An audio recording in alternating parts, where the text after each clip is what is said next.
underneath the rim, either trying to get a rebound on an air ball, or the ball hit off Rudy, was going to go out of bounds, and you made the play.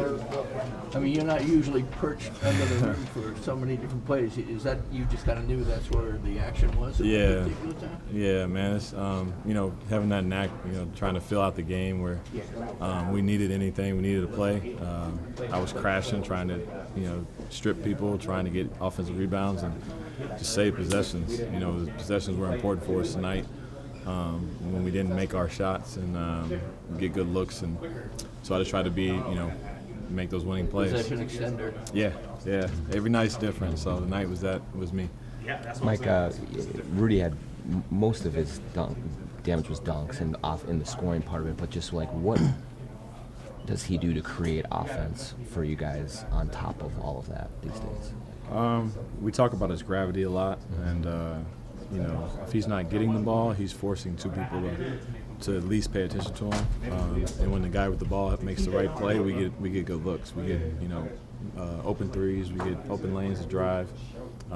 We got to go in there. We was dropping it off to him and creating opportunities for him, and it kind of when he's going, we're a much better offensive team, and we're gonna need more of that from him. More of that aggression and his ability to catch and finish and make free throws. I think it's gonna be the difference in how our offense goes in the playoffs.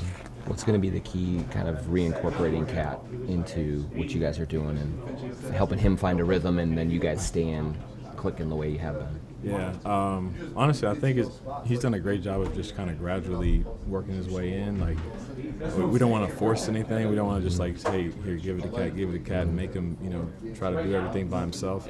Try to make this process easy for him.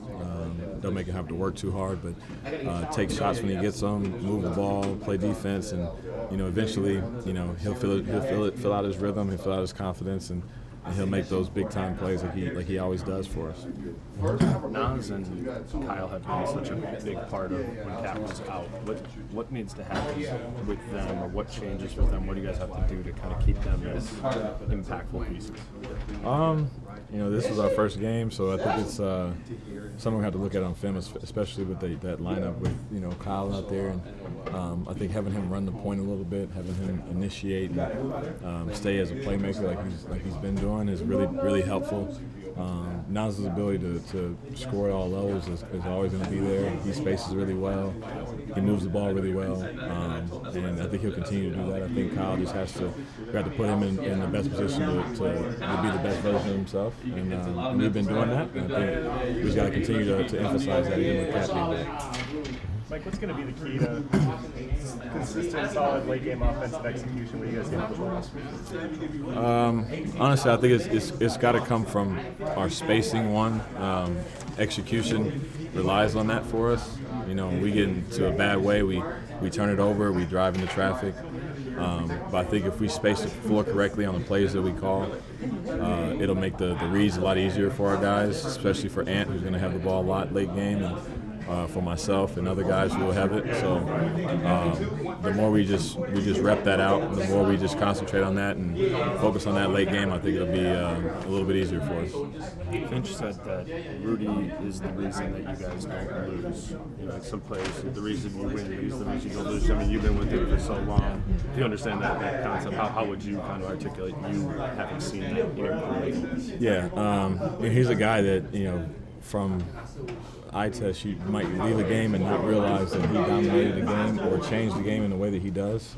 He does it every single night. I think that's what people understand is regardless if he has big numbers or not, he is probably the reason why we came back, or the reason why we were able to hold a team to a certain number in the fourth, or start a run, or so he's been that pivotal to our team and to every team he's been on, and just excited that he's playing at the highest level I think he's played at in a long time, and it's at the right time. Is it typical for a team that's playing its last game of the season for the number one seed to have as many dropout moments as you had, for example, in the third quarter and stuff? I mean, the fact that you've been so resilient yet so out of focus sometimes, is that unusual? I've only been in this race for this one seed one time, so it's pretty new to me still. But you see around the league, I mean, Denver lost to the Spurs. You know, there's teams are still playing. These are NBA players. They come out and it's the hardest games to play is when you got guys who are free and doing what they want to do out there. And our minds can easily take a 2-minute lapse and boom, you got a 10-point lead turns to a tie game, and now you're down 2 points. So I'm proud that we're able to even in those moments to figure it out and find ways to win, because that's what good teams do. Because otherwise we wouldn't be in this position if we didn't have that resiliency.